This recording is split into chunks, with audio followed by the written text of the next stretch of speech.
Bonjour à toutes et à tous et bienvenue pour un nouveau Rage Guide dédié enfin un petit peu à de l'actualité gaming. Alors ça faisait très longtemps que je n'avais pas fait ça et surtout vous pouvez le constater dans le titre, on va pas parler d'une actualité très récente, je suis un petit peu à la bourre, mais en même temps je pensais pas avoir besoin de traiter ces deux sujets là. Donc on va parler de la conférence de Sony avec la nouvelle PlayStation 5, on a pu voir les caractéristiques détaillées et on a pu constater que sur le papier, je dis bien sur le papier, la PlayStation 5 est beaucoup moins puissante que la nouvelle console de Microsoft.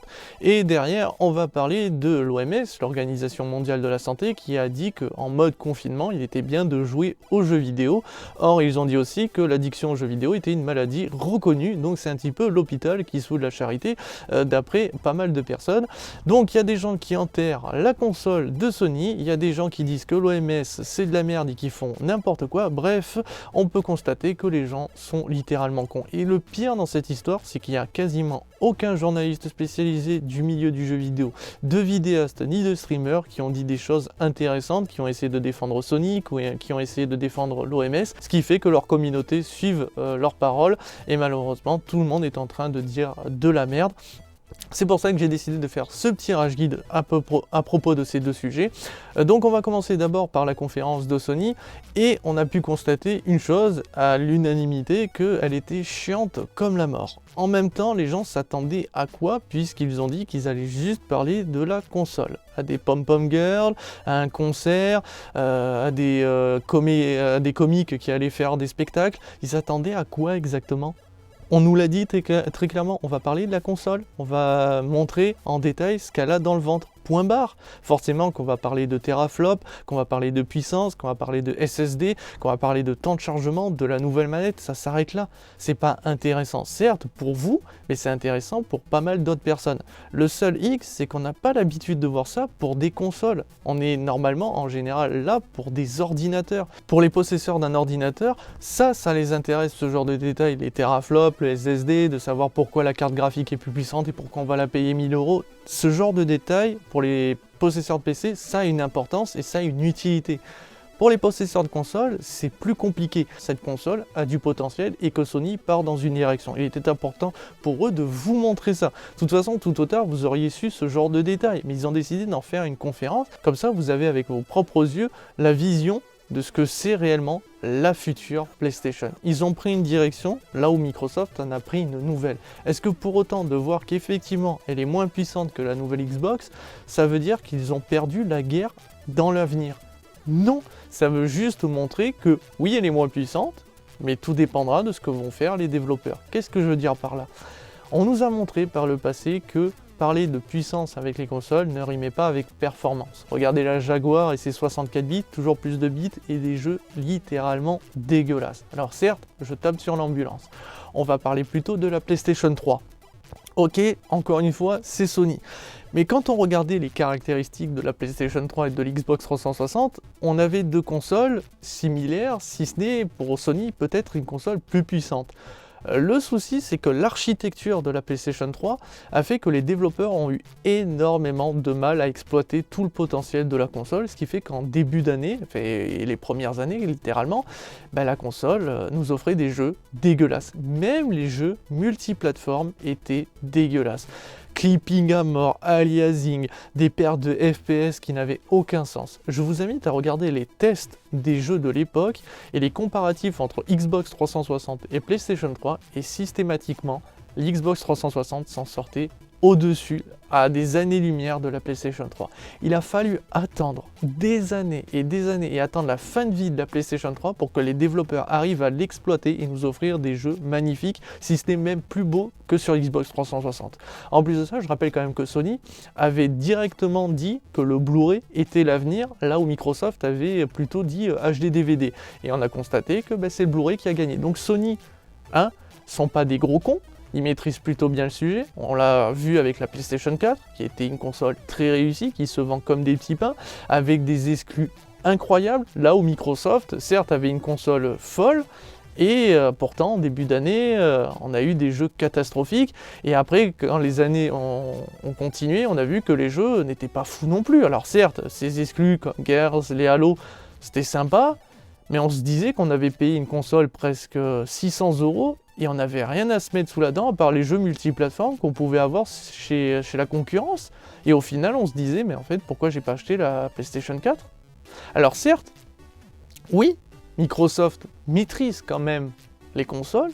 L'Xbox One est une bonne console, l'Xbox One X est une très bonne console. Est-ce que ça veut dire pour autant que parce qu'ils ont mis plus de puissance dans l'Xbox One X série, ils ont déjà gagné la guerre ? Eh bien non, parce que nous, en tant que consommateurs de consoles, qu'est-ce qu'on veut avant tout ?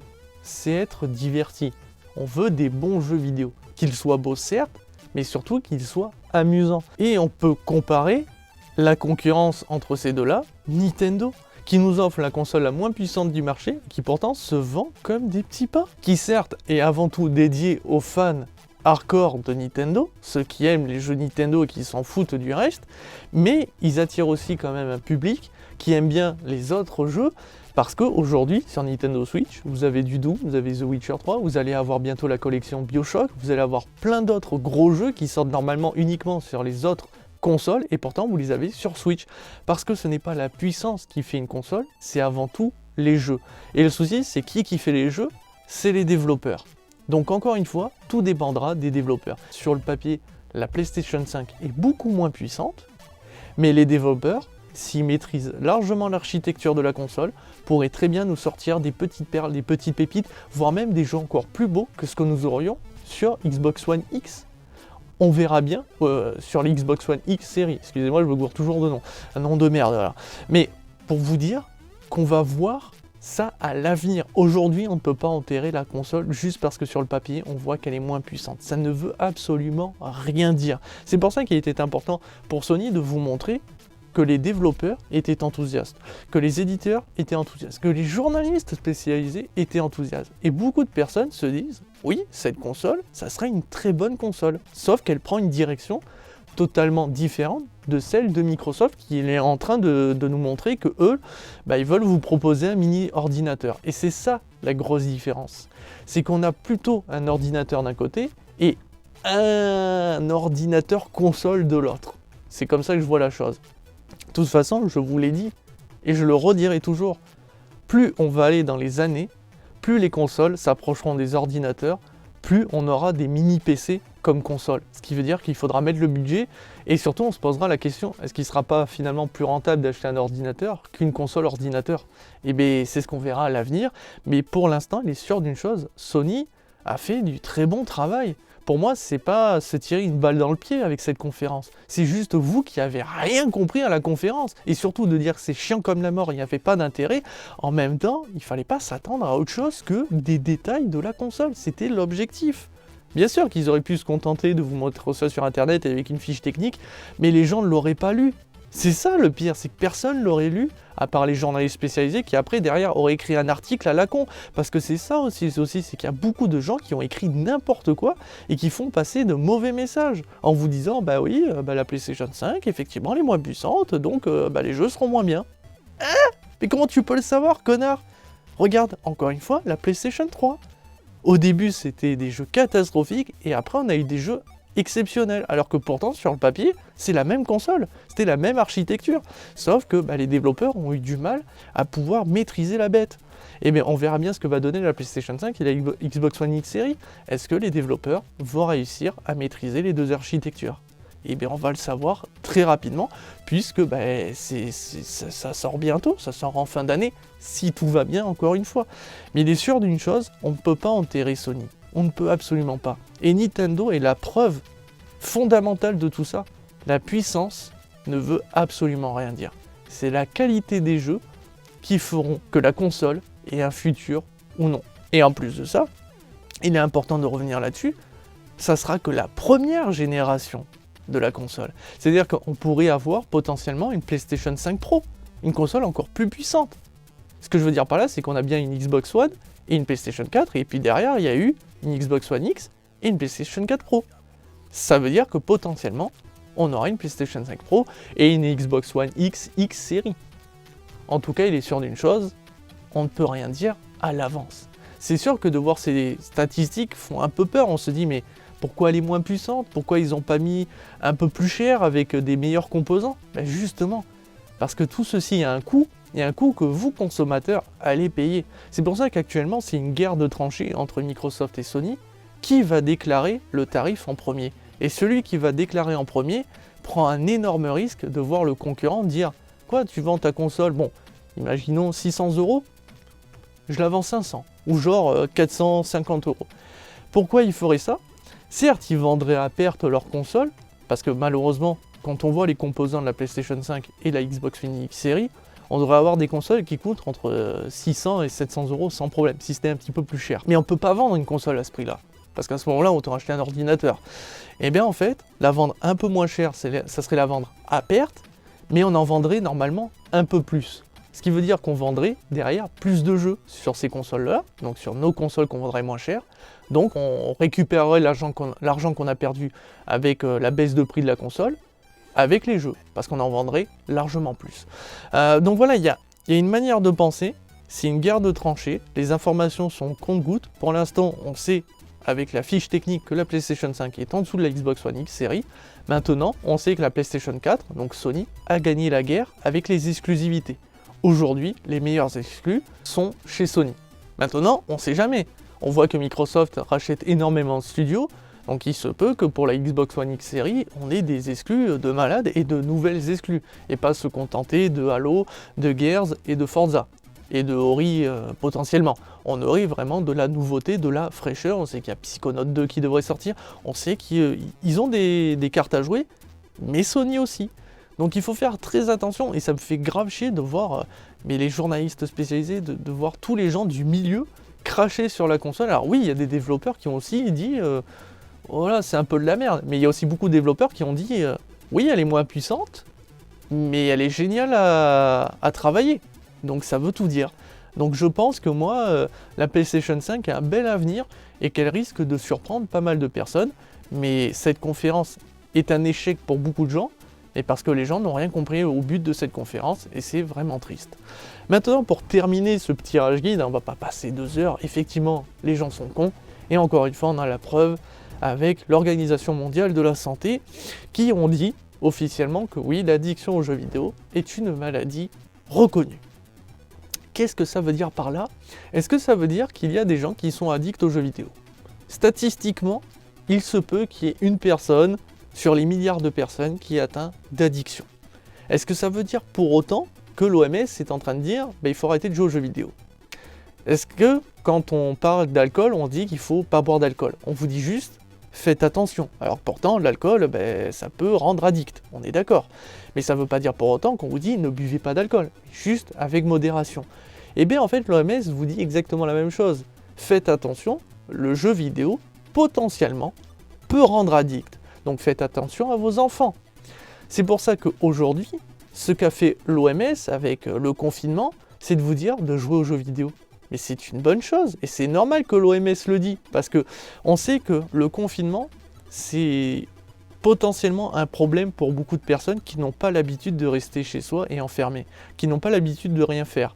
Le souci, c'est que quand on est enfermé, on se ferme aussi au côté social. Alors certes, il y a les réseaux sociaux, mais on s'enferme un peu plus. Mais avec le jeu vidéo, ça vous permet de vous évader. D'une, de vivre des histoires, de ne pas rester sans rien faire, parce qu'on joue avec nos doigts et on joue avec notre cerveau, suivant les jeux bien sûr, encore une fois. Mais en plus de ça, il y a un côté social, parce que vous allez potentiellement jouer avec d'autres personnes, mais aussi vous ouvrir à d'autres personnes, parce que, je sais pas, vous allez jouer à Pokémon, peut-être que vous allez chercher des informations sur Internet à Pokémon, et peut-être que vous allez discuter sur des forums. Enfin, en gros, on vous dit avec l'OMS, et l'OMS vous le dit très clairement, jouer aux jeux vidéo n'est pas une mauvaise chose, et faites attention. C'est une bonne chose aussi que l'OMS ait dit que l'addiction est une maladie reconnue. Ça veut dire que si quelqu'un, demain, est réellement diagnostiqué addict aux jeux vidéo, il aura un soutien, il aura réellement des soins appropriés pour cette maladie.